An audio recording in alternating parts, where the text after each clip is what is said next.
Okay, so now I'm going to go over the walk-around inspection of the cab and rear section of this truck. So the first thing here, working from top to bottom, I'm going to check my mirror, make sure it's securely mounted, not bent, broken, or cracked, and also make sure that the lenses are clean and clear and free of illegal stickers. Next thing here is my grab handle, make sure it's securely mounted, not bent, broken, or cracked.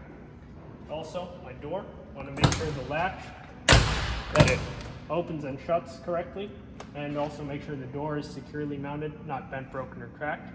And also on the inside of the door is my door seal. I want to make sure this is not ripped or torn all the way around and that it's securely mounted. Right, so moving down from that, I have my steps.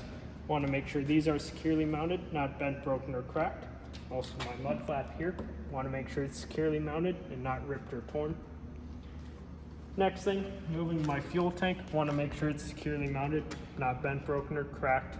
Make sure that the rubber gaskets are in place under my tank straps. Also want to make sure it's not leaking any fuel. Last thing here, my fuel cap. Make sure it's securely mounted, and underneath the fuel cap, I want to make sure that that rubber gasket is in place. Okay, moving back from that, my def tank, make sure it's securely mounted, not bent, broken, or cracked. Also make sure that it's not leaking any def. And right behind that, I have my battery box. Make sure it's securely mounted, not bent, broken, or cracked. And generally, I would just want to look at the frame of the vehicle, make sure that it's not bent, broken, or cracked, everything's securely mounted to it, and that it hasn't been welded on. All right, so now I'm going to move between the frame of the vehicle.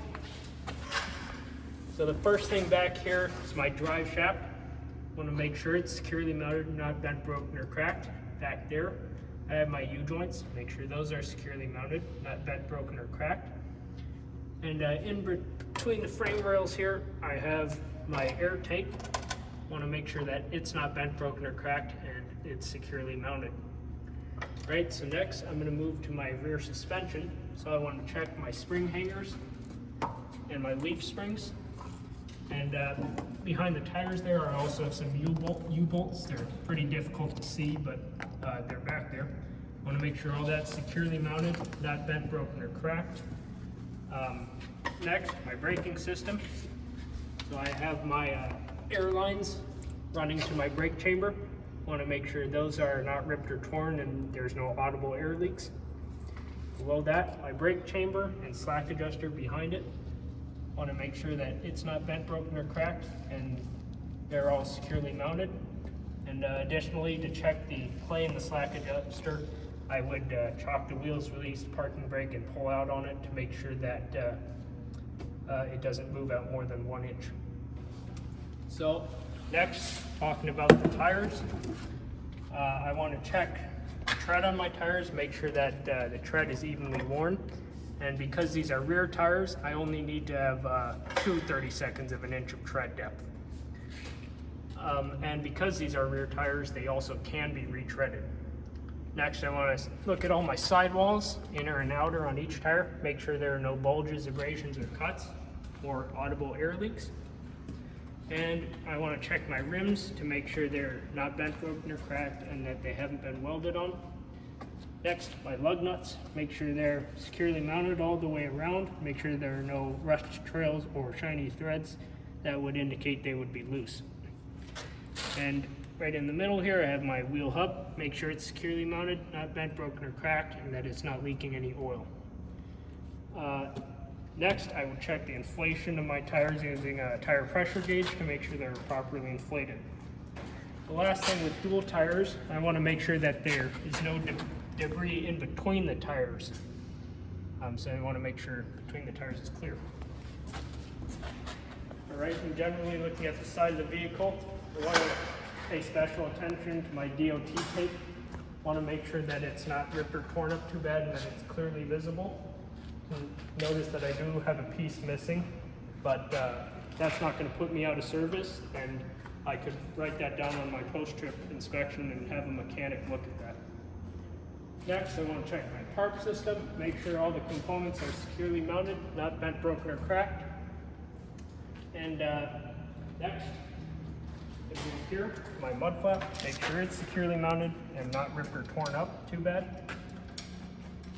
Next, moving to the very back of the vehicle. Again, I want to make sure my DOT tape is not ripped or torn up too bad and that it's clearly visible. Also want to check all my lights here, make sure none of the lenses are broken or cracked, and make sure all the lenses are of the correct color as well. And also, I have my license plate. I'm going to make sure it's clearly visible and not bent or torn up. And I also want to make sure that the license tabs are up to date. I also generally just want to look at my D-rings, my hitch, bumper, make sure none of that is bent, broken, or cracked, and that it's all securely mounted. Next, moving to the passenger side of the vehicle, I would check all my suspension and braking system, my steering, as I would on the other side. There are a couple unique items to this side. First of all, I have my air dryer. Need to make sure it's not bent, broken, or cracked. It's securely mounted, and make sure there are no audible air leaks coming from that. Next thing here, my hydraulic tank. I want to make sure it's not bent, broken, or cracked. It's securely mounted. It's not leaking any hydraulic oil. And additionally, make sure it's within the correct operating range. The last unique item here is my exhaust, which runs underneath the cab here. Want to make sure it's not bent, broken, or cracked. It's securely mounted. And I also want to make sure that there's no black soot anywhere besides the tip of the pipe, which would indicate an exhaust leak. So that completes the cab and rear of my vehicle walk-around inspection.